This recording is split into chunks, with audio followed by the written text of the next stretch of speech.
John, we'll start with you.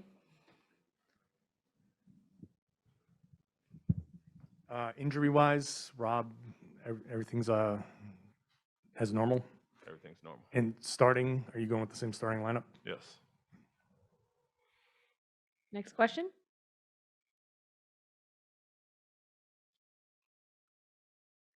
Anyone? All right. On the right. You know, when you're considering a lineup shakeup, I mean, just how much do you sort of have to guard against doing something too quickly?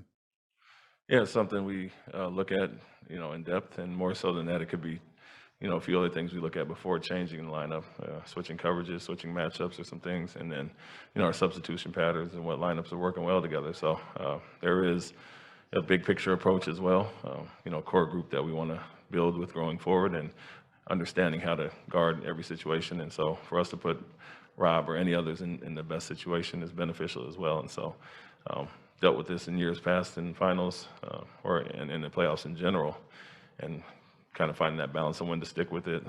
Something's not working, but also look at the big picture and how well we've done throughout the season, adapting to different teams, different schemes, and we'll go from there. Next question from Joe in the middle. I know this might be a question more for your guys, just because they haven't been to a finals before, but this is your first as a head coach. And now that you're seeing how difficult this can be, does it give you like an appreciation for the Warriors having done this 6 times in 8 years? Yeah, I think anytime you have that sustained success, it's impressive. The leagues come and go, teams come and go. It's fluctuating throughout the seasons, and to stay injury free and have that longevity, and I think it's 6 out of 8 years for them is impressive, especially with some of the injuries they've been through. And so as teams, like I said, kind of fluctuate back and forth, they've stayed consistent.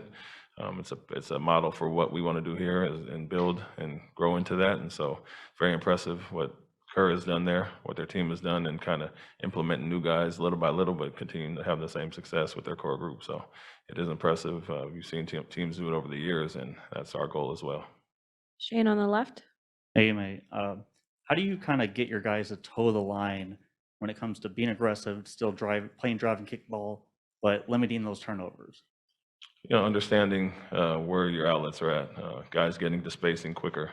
A lot of times we were cutting or slashing or getting flares and kind of plugging the lane. And so we want to get spaced out well, but guys got to be decisive. And, our scorers are our scorers. They've improved as playmakers. And so whether you go into the basket to score or make a pass, you have to kind of read the room, read what they're doing a little bit differently than other teams, which is not rim protecting as much with Adebayo or Lopez or Giannis and some of those guys. It's more as a rotation as a team. So from there, just read it, but be aggressive, be decisive, and trust what you've done all year. Back to John on the right. Ime, you guys, athletes they love routine, but here, practice is not at the facility, it's over here, media like crazy. How disruptive is just the whole pomp and circumstance of the finals? For me, it's nothing. I don't think it affects the guys much at all. We do stuff at the practice facility still, but guys know what it is, big stage, and that's probably one of the things lower on the totem pole. Guys haven't said one thing about it. David in back left. Ime, in 14 in San Antonio, you guys switched things up a little bit. You started playing Boris a little bit more, and I just wonder what that's like in the finals when you say we have to make this change. We have to do this for our team to win. Even though it's one team and you're game planning against one team, how difficult is it still to kind of pull the trigger as a group to say, yes, we're going to do that? Yeah, something you weigh heavily for a lot of the reasons I mentioned. Like I said, we've had success with this unit. Obviously been the best defensive team and had success against a myriad of different teams and lineups. And so it's worked well for us. Part of it is that he's not 100%, so that plays into it as well.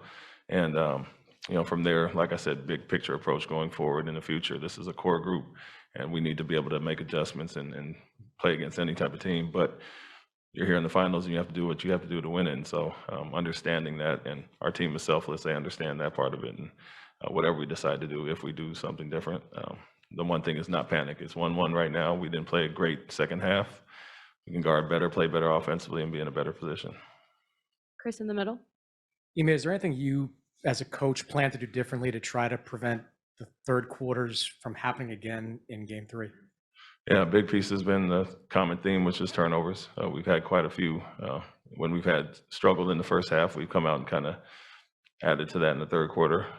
Offensively, been a little stagnant as well, and so just a little bit more off ball movement. But in general, have to guard better and do everything. It's not just one thing to pinpoint. I think some of the turnovers and poor shots have helped them out getting to transition, but for us, we've had good starts to the game, so we got to carry that over the third quarter. Same lineup, same matchups, and if it is something as we did in Miami with Rob needing a little more time to get loose and get some rest or get warmed up, it's something we may look at. Another question in the middle. Coach, you guys have yet to lose consecutive games during this postseason run. What is it about the makeup of the team that has prevented that from happening so far? I think we put it behind us pretty quickly and kind of attacked the areas that we did poorly and try to improve on those.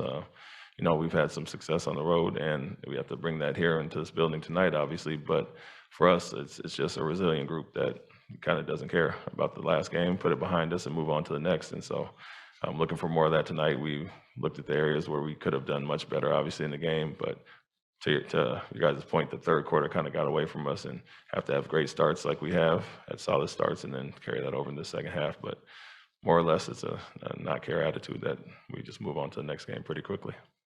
Any other questions for Coach? Thanks, Coach. Thank you.